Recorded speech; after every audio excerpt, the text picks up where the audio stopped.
Hello friends, मैं हूं गौरव और इंटरनेट पर कई दिनों से काफी चर्चे हो रहे हैं पृथ्वी के नष्ट हो जाने के। हर दिन हजारों YouTube video, social media post और यहाँ तक कि टीवी न्यूज पर भी आपने कई बार ये देखा होगा कि पूरी दुनिया 29 अप्रैल को खत्म हो सकती है, क्योंकि एक विशाल सा 4.1 किलोमीटर बड़ा एस्टेरॉइड पृथ्वी से टकराने वाला है और इस विस्फोट में पृथ्वी और हमारे चिथड़े उड़ जाने वाले हैं। लेकिन क्या सच में ऐसा होने वाला है? वेल, इस एस्टेरॉइड की रियल फोटोग्राफ्स हमारे पास आ चुकी है, जो कि कैप्चर की गई थी एक रोबोटिक टेलीस्कोप एलिना द्वारा। और वैसे तो ये फोटोग्राफ में ये एस्टेरॉइड एक टाइनी से डॉट की तरह दिखाई दे रहा है, लेकिन ये पत्थर का गोला पूरे 31,000 किलोमीटर पर आवर की स्पीड से पृथ्वी की तरफ चार्ज कर रहा है। और जैसे कि आप ये सिमुलेशन में देख सकते हो, ये हमारे पृथ्वी से टकराने वाला उप्स नहीं टकराया। बट आखिर क्यों? कौन है ये एस्टेरॉइड और कैसे ये हमारे से इतने करीब से गुजर पाया? और एक समय के लिए तो लगा कि हमसे टकराने ही वाला है। I mean, जैसे आप यहाँ पर देख सकते हो, हम लिटरली बाल ही बचे हैं इस विशाल आधे माउंट एवरेस्ट जितने बड़े पत्थर से। एंड फ्रेंड्स, इस एस्टेरॉइड पर हमारी नजर एक्चुअली में बहुत पहले से ही थी, 1998 से, और इसीलिए इस एस्टेरॉइड का नाम भी 1998 OR2 रखा गया, named after the year when it was discovered. लेकिन मजे की बात तो यह है कि जहां पर बाकी के सारे करोड़ों एस्टेरॉइड्स किसी न किसी ग्रह के चक्कर लगाते हैं, लेकिन हमारा ये पहलवान एस्टेरॉइड सूरज के चक्कर लगाता है। और इसीलिए नासा ने इस एस्टेरॉइड को हमारे ग्रह के लिए पोटेंशियली डेंजरस घोषित किया है, क्योंकि ऐसा हो सकता है कि सूरज के चक्कर लगाते लगाते न जाने कब भी इसके चाल में थोड़ी सी भी बदलाव हो जाए और फिर अनप्रेडिक्टेबली ये सीधा पृथ्वी की ओर बढ़ने लग जाए और पृथ्वी का ग्रेविटेशनल फोर्स यानी कि गुरुत्वाकर्षण उसे अपने तरफ खींच ले और वो सीधा हमसे एक्सप्लोड हो जाए। और फिर क्या आपने सोचा है हमारा क्या हाल होगा? I mean, seriously, do you have any idea? Well, ये हमारे पृथ्वी को किस तरह नुकसान पहुंचा सकता है वो समझने के लिए हमें सबसे पहले कुछ एस्टेरॉइड्स के साइजेस को कंपेयर करना होगा। और ये बात बिल्कुल याद रखिए कि एस्टेरॉइड्स का खतरा है हमारे ऊपर सुपरनोवास का खतरा है, हमारे ऊपर गामा रे बर्स्ट का खतरा है। ये सब चीजों से कैसे डील कर सकती है हमारी प्रजाति? क्या आपके पास या आपके किसी दोस्त के पास इस बात का जवाब है? अगर नहीं है तो ये वीडियो को अंत तक बिल्कुल देखना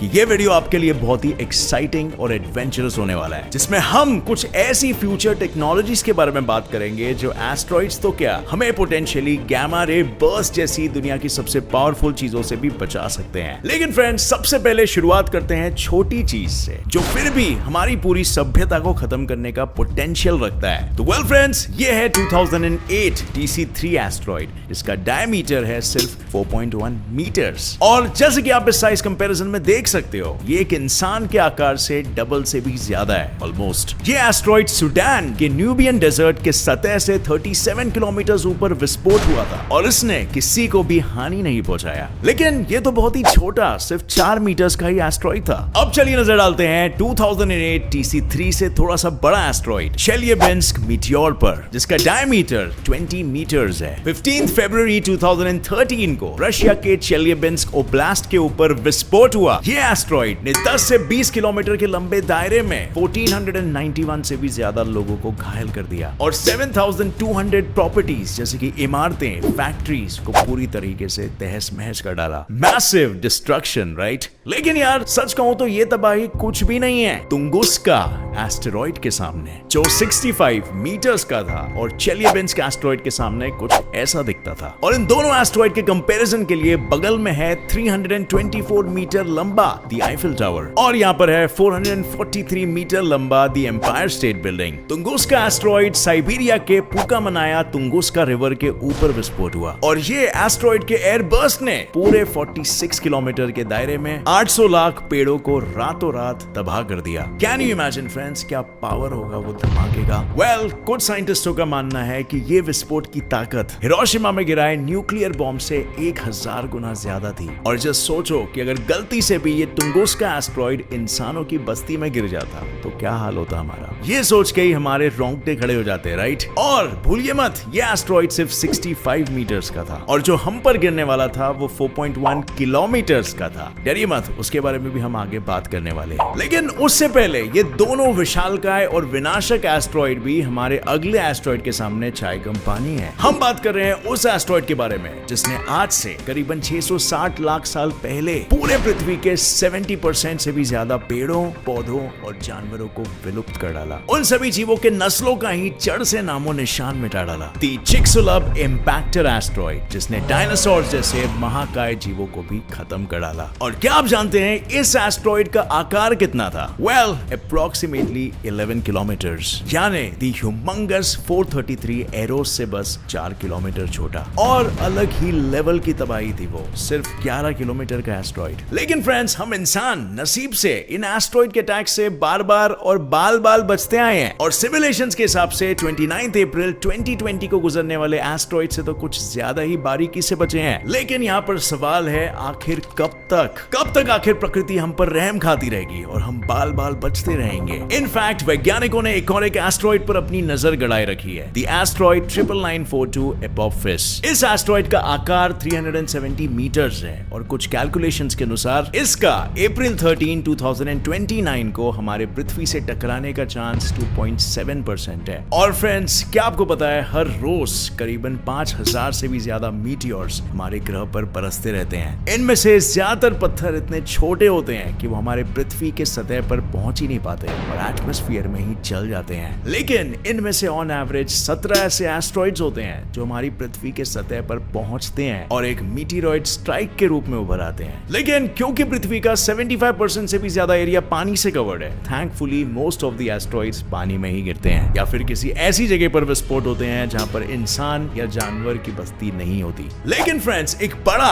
आधे मील जितना बड़ा एस्ट्रॉइड अगर हमें स्ट्राइक करे तो friends, I am very sorry to say कि डायनासोर्स की तरह हम इंसानों का भी वजूद इस धरती से निकल जाएगा। हमारी पूरी इंसानी प्रजाति नष्ट हो जाएगी। अगर कुछ बचेगा तो शायद कुछ कीड़े मकोड़े या कोई रेप्टाइल्स जो जमीन के अंदर रहते हैं। सो फ्रेंड्स, सिर्फ आधे मील का एस्ट्रॉइड ये पोटेंशियल रखता है और ना कि वो 10 किलोमीटर बड़े एस्ट्रॉइड जिसने डायनासोर्स को खत्म किया। और यार, कुछ तो किया जा सकता होगा ना इस चीज का, हम पर कभी भी बरसने वाली आफत का। आखिर हम इंसान ही तो खुद को बुद्धिमान, मॉडर्न और हाईटेक बुलाते हैं और इस एडवांस सिविलाइजेशन ने आखिर किस मुसीबत का सामना अभी तक नहीं किया है? हम करीबन 2 लाख सालों से पृथ्वी पर अपना डेरा डाले बैठे हैं और इस दौरान हमने कई सारी खोजें की हैं, कई सारे आविष्कार रचे हैं। तो क्या हम बुद्धिमान और इंटेलेक्चुअल जीव ऐसे किसी एक मामूली से मीटियोर से मिनटों में विलुप्त हो जाएंगे अगर ऐसा कभी आफत आनी पड़े? एंड आई नो काफी लोगों के पास काफी सारे जीनियस आइडियाज इस वक्त होंगे जो नीचे आप में भी कमेंट भी कर रहे होंगे। और इनमें से सबसे कॉमन चीज जो सुनने मिलती है वो ये है कि क्यों ना हम किसी रॉकेट को लॉन्च करें और स्पेस में ही उस मीटियोर को गिरने से पहले ही नष्ट कर दे। लेकिन ऐसा करना नॉट स्मार्ट, क्योंकि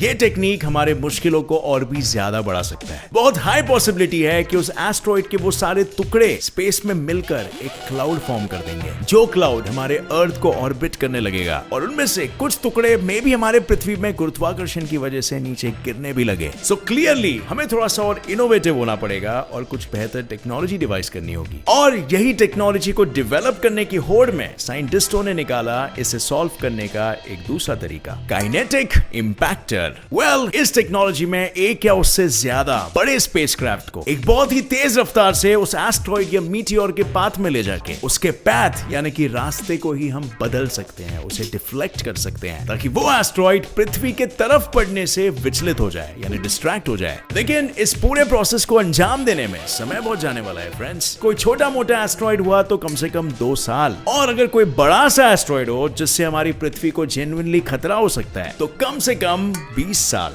एक इम्पैक्टर को बनाकर उसे लॉन्च करके उस एस्ट्रॉइड को टारगेट करने में। और इसके अलावा फ्रेंड्स, सोचने वाली बात तो यह है कि ये सभी टेक्नोलॉजीज हमारे पृथ्वी को सिर्फ एस्ट्रॉइड्स, मीटियोर्स या ऐसे कोई फॉरेन बॉडी से ही बचा सकती है। लेकिन हमारे इस विशाल से यूनिवर्स में इन चीजों के अलावा भी पृथ्वी को कई दूसरी चीजों से खतरा हो सकता है। इस असीम यूनिवर्स में हमारा ब्रह्मांड तो एक रेती के दाने से भी छोटा है यार। अनगिनत खतरे हमें चारों ओर से घेरे हुए हैं। हमारे खुद के ही सूर्यमंडल का सितारा सन कंटिन्यूअसली एक्सपैंड होते जा रहा है और साइंटिस्टों का मानना है कि आज से करीबन 7.6 बिलियन ईयर्स बाद सूरज अपना maximum size as a red star reach कर चुका होगा और उस समय में सन आज से 3000 गुना ज्यादा तीव्रता से शाइन करेगा, जो पृथ्वी को पूरी तरीके से सुखा देगी, गर्म और ड्राई कर देगी और पृथ्वी पर कोई भी लाइफ फॉर्म सर्वाइव ही नहीं कर पाएगा। लेकिन यार, ये तो बिलियंस ऑफ इयर्स बाद होने वाला है, राइट? दूसरी कोई पॉसिबिलिटी ये भी हो सकती है कि हमारे नजदीक का ही कोई एक सितारा एक सुपरनोवा एक्सप्लोजन में एक्सप्लोड हो जाए और इस प्रक्रिया में निकलेंगे भारी मात्रा में गैमा रेडिएशंस और डिस्ट्रक्टिव रेडिएशन जेट्स के रूप में हम गैमा रे बर्स्ट को भी एक्सपीरियंस कर सकते हैं। और ये गैमा रे बर्स्ट इतने पावरफुल होते हैं कि एक साथ में लाइट ईयर्स ट्रैवल करते हैं और इनके रास्ते में कोई भी चीज आ जाए तो वो तुरंत कुछ पलों में ही नष्ट हो जाती है। और अगर हमारी पृथ्वी गलती से भी किसी गैमा रे बर्स्ट की लाइन ऑफ इंपैक्ट में आ गई तो क्या स्पेसक्राफ्ट्स या काइनेटिक इंपैक्टर्स हमें उनसे बचा पाएंगे? वेल,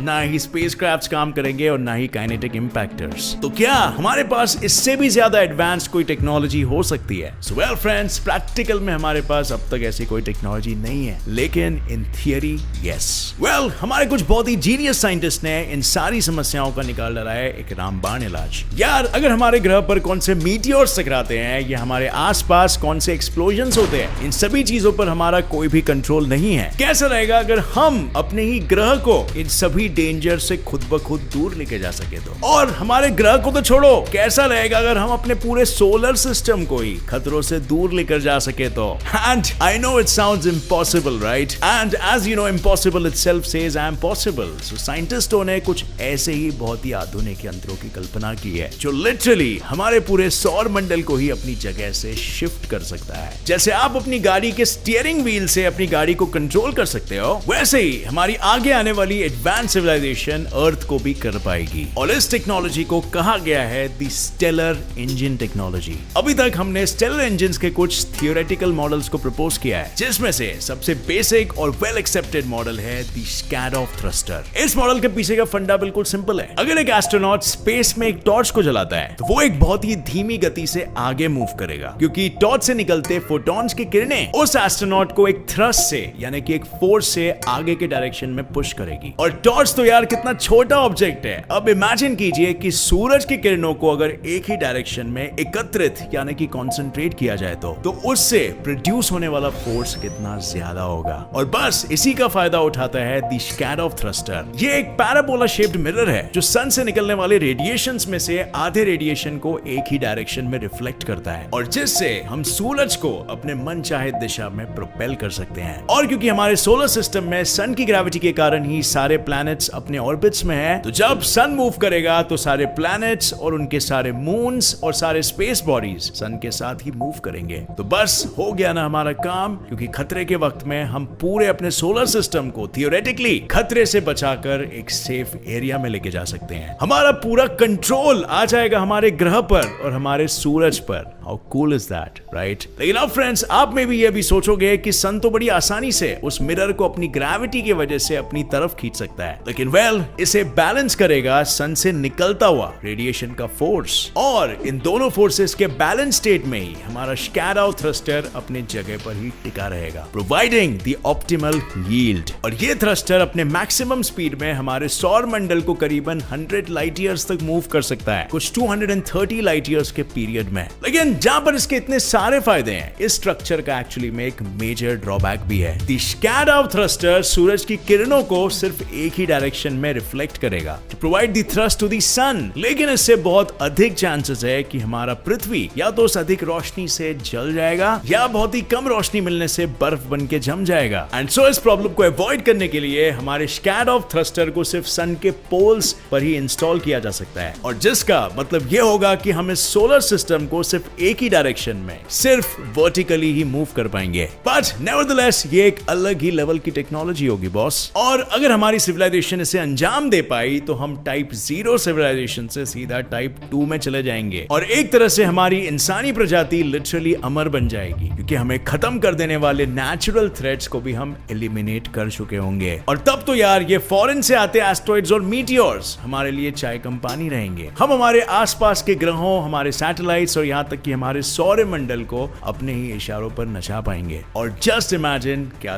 दिन होगा वो। सो आज के वीडियो के लिए फ्रेंड्स बस इतना ही। उम्मीद है इस वीडियो ने आपको एक दिमाग खोल देने वाला पर्सपेक्टिव जरूर प्रेजेंट किया। अगर आपको ये वीडियो पसंद आया और इससे कुछ नया सीखने मिला तो एक लाइक जरूर ठोकना, मेरे चैनल को सब्सक्राइब करिए और दबाइए नीचे दिया गया बेल आइकन, ताकि आप हमारी आगे आने वाली कोई भी वीडियो की अपडेट को मिस ना कर सके। सो मिलेंगे बहुत जल्द friends with an exciting new video, और तब तक के लिए keep watching, keep learning and always stay curious. जय हिंद।